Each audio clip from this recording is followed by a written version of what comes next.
मेरी सीरीज में आपको वही क्वेश्चंस देखने को मिलेंगे जो हर साल एग्जाम में रिपीट होते हैं। मैं फालतू का अगड़म बगड़म आपको नहीं पढ़ाऊंगी।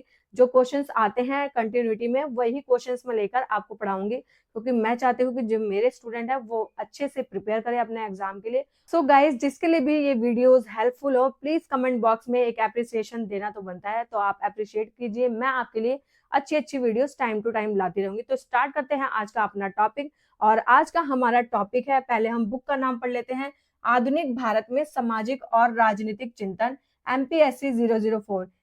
पर आप अगर एमपीएस के स्टूडेंट नहीं है, बीए के स्टूडेंट है, सो मैं बीए के स्टूडेंट थी, तो उसमें भी जो है पॉलिटिकल साइंस ऑनर्स में जो है ये टॉपिक आया था हमारा।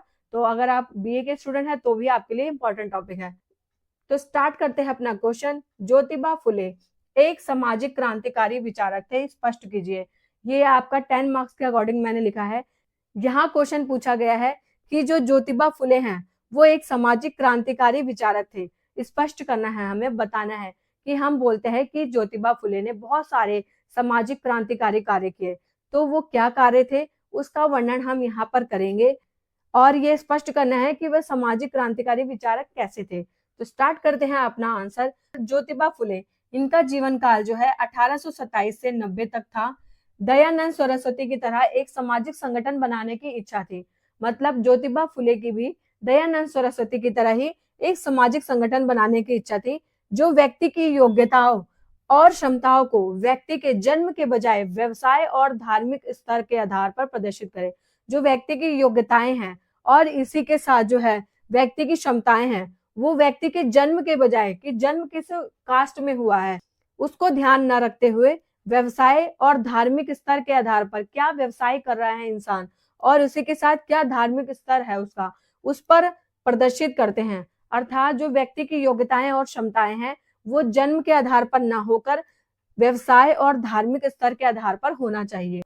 इसी के साथ ही बहुत ही इंपॉर्टेंट पॉइंट है कि जो तृतीय रत्न है, द थर्ड आई नाटक, जो 1855 में प्रकाशित हुआ था, यह नाटक एक चालाक ब्राह्मण द्वारा एक अनपढ़ और अंधविश्वासी दंपति के शोषण किए जाने के बारे में था। जो 1855 में प्रकाशित हुआ नाटक था, यह नाटक क्या था, एक चालाक ब्राह्मण द्वारा, जो एक बहुत ज्यादा ब्राह्मण चालाक था, उसके द्वारा एक अनपढ़ और अंधविश्वासी जो दंपति थे उनके शोषण किए जाने के बारे में है। मतलब उनका कैसे अंधविश्वास के द्वारा जो है ब्राह्मण जो है उनका शोषण कर रहा था, और बाद में इस दंपति को एक ईसाई मिशनरी द्वारा ज्ञान दिया गया। मतलब जो ये दंपति है, जो हस्बैंड वाइफ है, उनको एक ईसाई मिशनरी द्वारा ज्ञान दिया जाता है। यह एक नाटक के बारे में बात कर रहे हैं यहाँ पर। फूले ने ईसाई धर्म को न केवल ब्राह्मणवादी उत्पीड़न से छुटकारा पाने का एकमात्र कारण माना, बल्कि मोक्ष प्रदान करने वाला माना। अर्थात जो फूले हैं उन्होंने जो ईसाई धर्म है इससे क्या माना, ब्राह्मणवादी जो उत्पीड़न है उससे निकलने के लिए, उसको छुटकारा पाने का एक बहुत ही अच्छा उपाय माना। इसी के साथ जो है ब्राह्मणवादी जो कुरीतियां थी उससे निकलने के लिए जो है मोक्ष प्रदान करने वाला भी माना। किसको, जो ईसाई धर्म है उसको ब्राह्मणवादी उत्पीड़न से छुटकारा पाने का उपाय माना। इसी के साथ जो है मोक्ष प्रदान करने वाला भी माना। इसी के साथ फूले ब्राह्मणवादी शोषण से मुक्त समाज पर बल देते थे। अर्थात उस टाइम जो है बहुत ज्यादा शोषण होता था, तो वो इन सब से हटकर एक मुक्त समाज पर बल देते थे। फूले ने ब्राह्मणवादी प्रभुत्व में अछूतों को सम्मानजनक स्थान दिलाने के अपने उद्देश्यों को उच्च प्राथमिकता दी। अर्थात जो फूले थे उन्होंने ब्राह्मणवादी जो प्रभुत्व था, बहुत ज्यादा ब्राह्मण प्रभुत्व में थे, उसमें जो अछूत लोग थे उनको बहुत ज्यादा सम्मान दिलाने के लिए उच्च प्राथमिकता दी कि उनको एक अच्छा स्थान मिले, किनको, अछूतों को। इसी के साथ फूले हिंदू धर्म ग्रंथों के विरोधी नहीं थे। अर्थात जो फूले थे वो हिंदू धर्म ग्रंथों के विरोधी बिल्कुल भी नहीं थे, पर जो हिंदू व्यवस्था थी उसको बनाए रखने वाले मूल्यों और विचारों के खिलाफ थे। पर जो हिंदू व्यवस्था बनी हुई थी जिसमें जो है वर्ण व्यवस्था थी, मतलब ब्राह्मण, क्षत्रिय, वैश्य, शूद्र, उनके अलग अलग कार्य, उसका विरोध कर रहे थे वो। ठीक है, उसको बनाए रखने और मूल्यों और विचारों के खिलाफ थे। जो उनके मूल्य थे, विचार थे, उनके खिलाफ थे। ब्राह्मण प्रभुत्व ब्राह्मणों की स्वार्थपूर्ण इच्छा थी। वे मानते हैं कि जो ब्राह्मण का बहुत ज्यादा प्रभुत्व था, ये ब्राह्मण की स्वार्थपूर्ण इच्छा थी। फूले के लिए साक्षरता और अंग्रेजी शिक्षा ब्राह्मणवादी प्रभुत्व को दूर करने में सर्वाधिक उपयोगी थी। फूले के अनुसार क्या था कि जो ब्राह्मणवादी नीति है जिसमें ब्राह्मण सर्वश्रेष्ठ हैं, उसमें जो साक्षरता है और जो अंग्रेजी शिक्षा है, मतलब अगर लोग साक्षर होंगे अर्थात शिक्षित होंगे, इसी के साथ अगर अंग्रेजी शिक्षा ग्रहण करेंगे तो ब्राह्मणवादी प्रभुत्व दूर हो सकता है और इसका एक उपयोगी साधक है। पहले राष्ट्रवादी जिन्होंने महिला साक्षरता पर ध्यान दिया। फूले जो है एक पहले राष्ट्रवादी थे जिन्होंने महिला की साक्षरता अर्थात महिलाओं की पढ़ाई लिखाई पर ध्यान दिया और 1842 का टाइम था जिसमें उन्होंने पहली बार जो है कन्या विद्यालय की स्थापित किया और इसका मेन कारण क्या था कि महिलाएं भी अब साक्षर हो। इन्होंने जो सत्यशोधक समाज की स्थापना करी थी उसमें क्या था कि समाज न केवल कन्याओं की औपचारिक शिक्षा पर ध्यान दे, साथ ही विधवा विवाह का समर्थन हुए, नशाखोरी के खिलाफ करा। फूले ने धर्म और धार्मिक ग्रंथों के नाम पर सही ठहराई गई मौजूदा ब्राह्मणवादी प्रथाओं और मूल्यों की एक सशक्त सामाजिक समीक्षा प्रस्तुत करी। अर्थात लास्ट में कह रहे हैं कि जो फूले थे उन्होंने धर्म और धार्मिक ग्रंथों के नाम पर जो बातें बनाई गई थी कि ब्राह्मण का स्थान समाज में सबसे ऊंचा है, उसके बाद क्षत्रिय हैं, फिर वैश्य हैं, शूद्र है, उस पर जो सही ठहराई गई मौजूदा ब्राह्मणवादी प्रथा है और मूल्य है उसके सशक्त सामाजिक समीक्षा प्रस्तुत करी। ठीक है। सो गाइज आज मेरी थोड़ी तबीयत ठीक नहीं है इसलिए आपको मैं उतना अच्छे से समझा नहीं पा रही हूँ शायद। सो गाइज आई होप कि आपको थोड़ा सा समझ आ गया हो। एक बार मैं आपको दोबारा पूरा टॉपिक रिवाइज करा देती हूँ और आपको ये झट से समझ आ जाएगा। अगर आपको थोड़ा भी इसमें दिक्कत हो रही है सो आप ये वीडियो जो है 2-3 बार देख लेना, आपको समझ आ जाएगा। तो स्टार्ट करते हैं एक बार दोबारा। तो हम पढ़ रहे हैं ज्योतिबा फुले जो आपके एमपीएससी 004 के लिए बहुत ही इंपॉर्टेंट है। सो मैंने ये गाइस 10 मार्क्स के हिसाब से लिख रखा है, मैंने आपको बता दिया। और हमें क्या पढ़ना है कि जो ज्योतिबा फुले हैं वो एक सामाजिक क्रांतिकारी विचारक हैं। तो ये हम कैसे बताएंगे? तो ज्योतिबा फुले का जन्म हमने पढ़ लिया कि 1827 से और 90 इनका जीवन काल था। इसके बाद ये जो है दयानंद सरस्वती की तरह ही सामाजिक संगठन बनाने की इच्छा रखते थे जिसमें जो है व्यक्ति की जो योग्यता और क्षमताओं को व्यक्ति के जन्म के बजाय, जो व्यक्ति का जन्म है उसके बजाय हमें किस पर ध्यान देना चाहिए?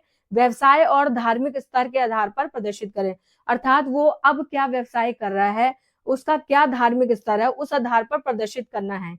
ठीक है। व्यक्ति की योग्यताएं और क्षमताएं व्यक्ति को जन्म के आधार पर नहीं नापना, किस पर नापना है कि वो अब क्या व्यवसाय कर रहा है या धार्मिक स्तर क्या है। अर्थात कहने का मतलब यह है अगर कोई जो है वैश्य है, मतलब कोई जो है व्यापारी है और अब वो जन्म के बाद व्यापार ना करके वो क्या कर रहा है, वो धार्मिक स्तर मतलब धार्मिक कार्य कर रहा है, इसी के साथ वो जो है प्रवचन दे रहा है, ब्राह्मण के काम कर रहा है, तो वो ब्राह्मण हुआ। इनका कहना ये है यहाँ पर।